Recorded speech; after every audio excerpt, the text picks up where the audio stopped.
सबसे पहले इस वक्त की बड़ी खबर जो झांसी से आ रही है, आतंकी साजिश से जुटी है जांच एजेंसी, नेशनल इन्वेस्टिगेशन एजेंसी। कई राज्यों और केंद्र शासित प्रदेशों में उनकी छापेमारी चल रही है। ये छापेमारी महाराष्ट्र, उत्तर प्रदेश, गुजरात और जम्मू और कश्मीर में चल रही है। दरअसल एनआईए ने केस दर्ज किया है जिसमें संदिग्ध लोग जिनको हिरासत में लिया गया था, उन्होंने बताया कि पाकिस्तानी आतंकी संगठन जैश ए मोहम्मद भारत में युवाओं को कट्टरपंथी बनाने की साजिश रच रहे हैं।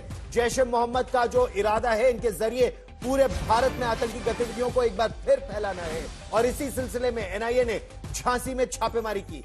एनआईए टीम एक मदरसा पहुंची और वहां मदरसा का जो संचालक है मुफ्ती खालिद, उसे हिरासत में लिया। झांसी पुलिस लाइंस में मुफ्ती खालिद से पूछताछ की जा रही है। मदरसा संचालक मुफ्ती खालिद को कस्टडी में लिए जाते समय स्थानीय महिलाओं ने इसका विरोध किया। वहां पर भारी पुलिस फोर्स बुलानी पड़ी और पुलिस फोर्स की मदद से मुफ्ती खालिद को एनआईए की टीम झांसी पुलिस लाइंस ले गई। सुनिए पुलिस लाइंस ले जाने से पहले मुफ्ती खालिद ने एनआईए की पूछताछ को लेकर क्या कहा। 2:30 बजे करीब, 3 बजे करीब ये लोग आए। इन लोगों ने कुंडी खटखटाई। एनआईए वाले आए दिल्ली से और इन्होंने रात में कुंडी बजाई। हमने नहीं खोली, डर की वजह से, पता नहीं कौन है, वैसे खोल देते।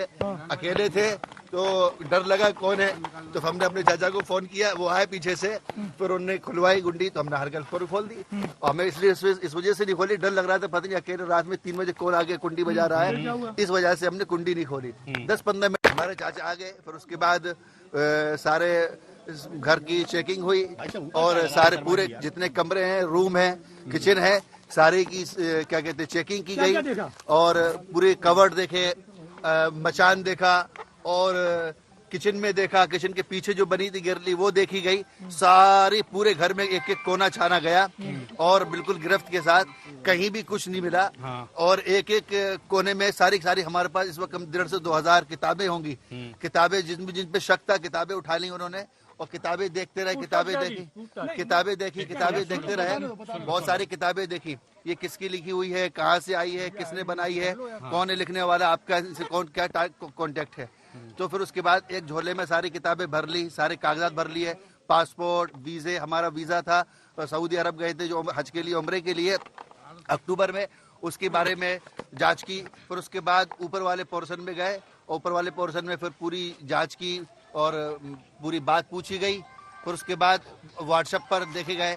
तो असल में हमारा ऑनलाइन काम है, तो उसमें बहुत सारे नंबर होते हैं, बहुत सारे नंबरात हैं, कम से कम अच्छे खासे नंबर है, बहुत सारे ग्रुप। व्हाट्सएप खंगाले जा रहे हैं, मोबाइल फोन खंगाले जा रहे हैं। फॉरेन फंडिंग का मामला भी पड़ताल के दायरे में है। जितेंद्र बहादुर सिंह और कुमार अभिषेक, मेरे दो सहयोगी, ताजा जानकारी के साथ हमारे साथ जुड़ रहे हैं। जितेंद्र, मौलाना मुफ्ती खालिद नदवी, इनके बारे में एनआईए क्या बता रही है? इस झांसी का मामला और पूरे देश भर में जो रेड चल रही है, जम्मू कश्मीर से लेकर महाराष्ट्र और उत्तर प्रदेश, क्या खबर निकल कर आ रही है? देखिए गौरव, जिस तरीके से जैश ए मोहम्मद दोबारा से रिक्रूट करने की कोशिश में जुटा हुआ है, हमने कुछ दिनों में जो डेटा देखा है कि जम्मू कश्मीर में जो युवाओं का रिक्रूटमेंट है वो एकदम ना के बराबर है, जीरो हो गया है।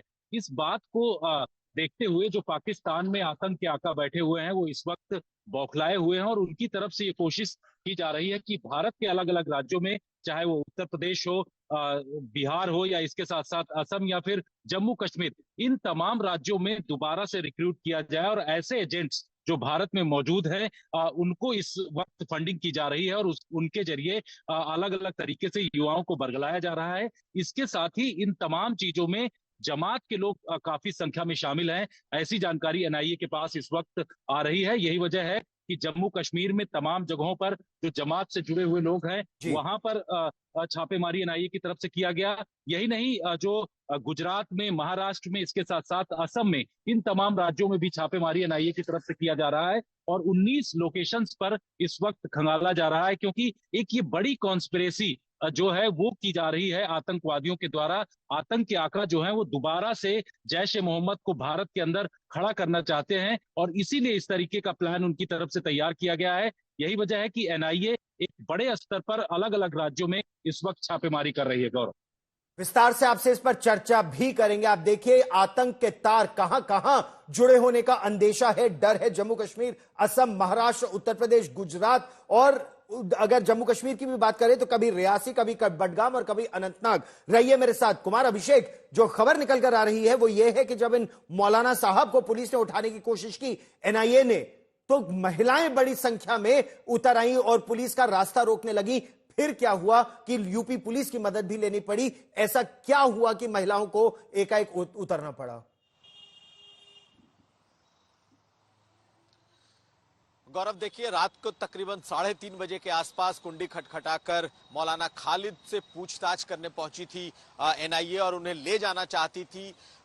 सुबह होते होते बड़ी तादाद में जो महिलाएं हैं और स्थानीय लोग, उन्होंने एक तरीके से उस घर को घेर लिया था और बड़ी मशक्कत के बाद ही एनआईए जो और स्थानीय पुलिस मिलकर उन्हें जो साइबर थाना है वहां पर ले जा पाई है। और अमूमन देखा जाता है कि जिस पर भी शक होता है उसकी बाइट वाइट नहीं हो पाती, लेकिन चूंकि इतनी भीड़ थी, एनआईए को वहां से निकालने में मुश्किल हुई। वो शहर काजी के भाई बताए जाते हैं और साथ साथ ये भी है कि वो ऑनलाइन क्लासेस चलाता है।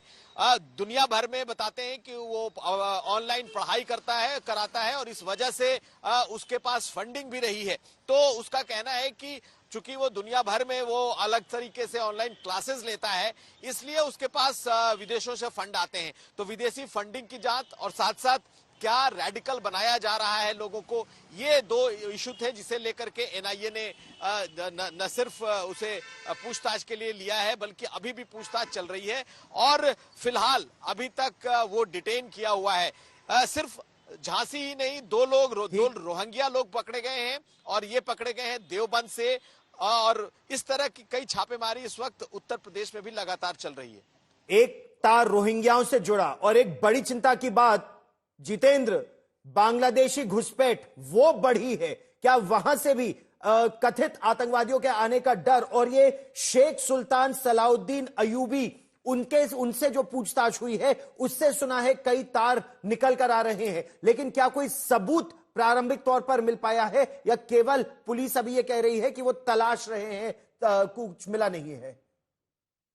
देखिए गौरव, शेख सुल्तान अयूबी जो कि पूछताछ उससे एनआईए ने किया और उसके बाद दर्जन भर लोगों से एनआईए की तरफ से पूछताछ किया गया और उससे तमाम लोगों के जो नाम सामने आए हैं उसके आधार पर एनआईए ये अलग अलग राज्यों में इस वक्त छापेमारी कर रही है। ये एक बड़ा मामला है क्योंकि जिस तरीके से ये देखा गया था कि जैश ए मोहम्मद जो है वो पूरी तरीके से समाप्त हो रहा था भारत के कई राज्यों में, उसके जो हैंडलर्स थे वो किसी भी तरीके से दिखाई नहीं पड़ रहे थे, लेकिन इस तरीके से झांसी में जिस शख्स को डिटेन किया गया है, इसके बारे में जो जानकारी एनआईए के पास आ रही है उसके मुताबिक ये ऑनलाइन क्लासेस लेता था और ऑनलाइन तरीके से जो युवा हैं उनको रिक्रूट कर रहा था और उसके साथ साथ उनको जो है रेडिकल जानकारी या रेडिकल एलिमेंट्स की शिक्षा उनकी तरफ से दिया जा रहा था। तो एक ये बड़ा एक्शन एनआईए की तरफ से आज किया जा रहा है और ये माना जा रहा है कि कई ऐसे सबूत एनआईए को मिलेंगे, क्योंकि इससे पहले 2 महीनों पहले जो